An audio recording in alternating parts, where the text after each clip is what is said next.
On the face of it, Namibian independence has brought little change to the country's Caprivi region. Village life would seem to go on just as it did for nearly 100 years of colonial rule.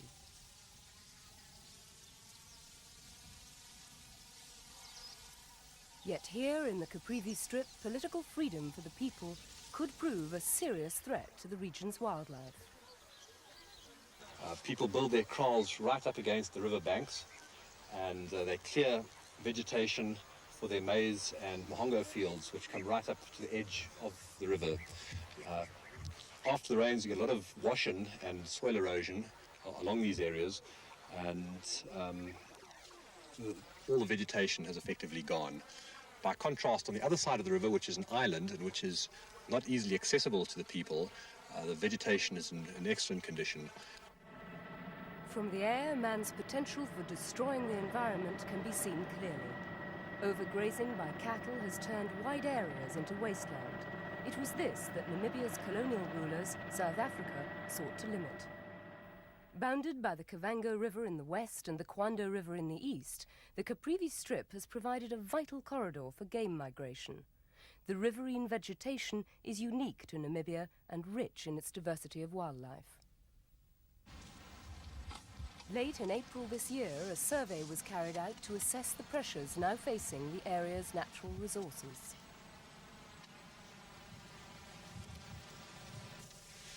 The strip was designated as a military zone by the South Africans. That, in effect, sealed off the area, helping to preserve the ecological features.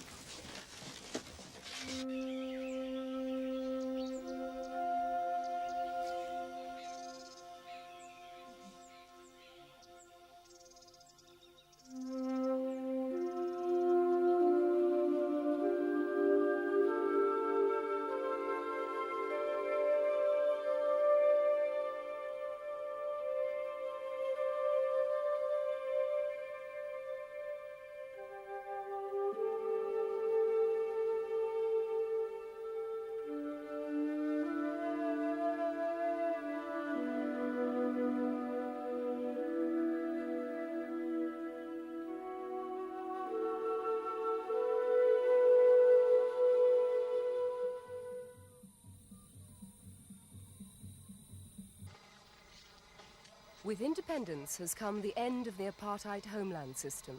That, in turn, means that people are now free to settle and farm where they choose, which is worrying environmentalists. They fear the ecological balance could be disturbed.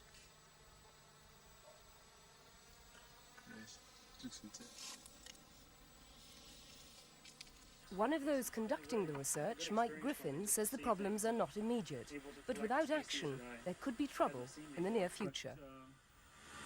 If the population grows a lot in the next few years, then there could be problems, because then you can expect big changes in the environment, changes along the river, quality of water, the quantity of water in the river.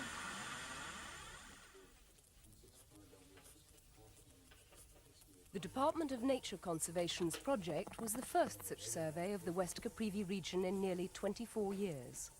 The painstaking research revealed just how important the area is to many rare species of wildlife, and how important it is to find a way of protecting the environment while not robbing the local population of their recently won freedom.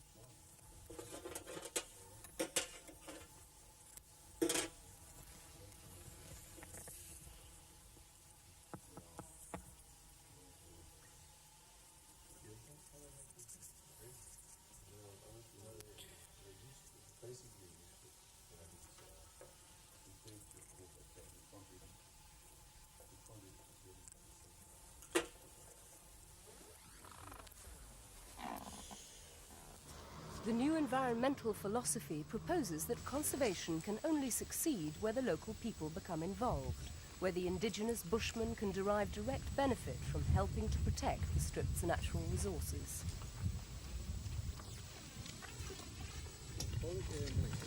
While the wildlife continues to flourish in the former reserve, some pastoralists have started to claim their rewards of independence by demanding access to the territory.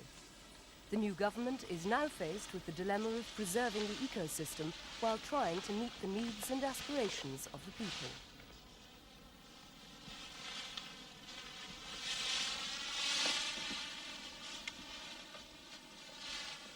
Ironically, the survey has suggested that the former homeland system provided some form of protection for the rights of vulnerable minorities like the Bushmen.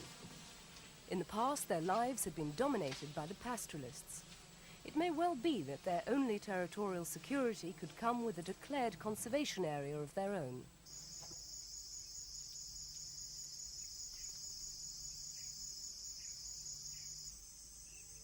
The Caprivi Strip owes its very existence to the geopolitical maneuverings of the last century.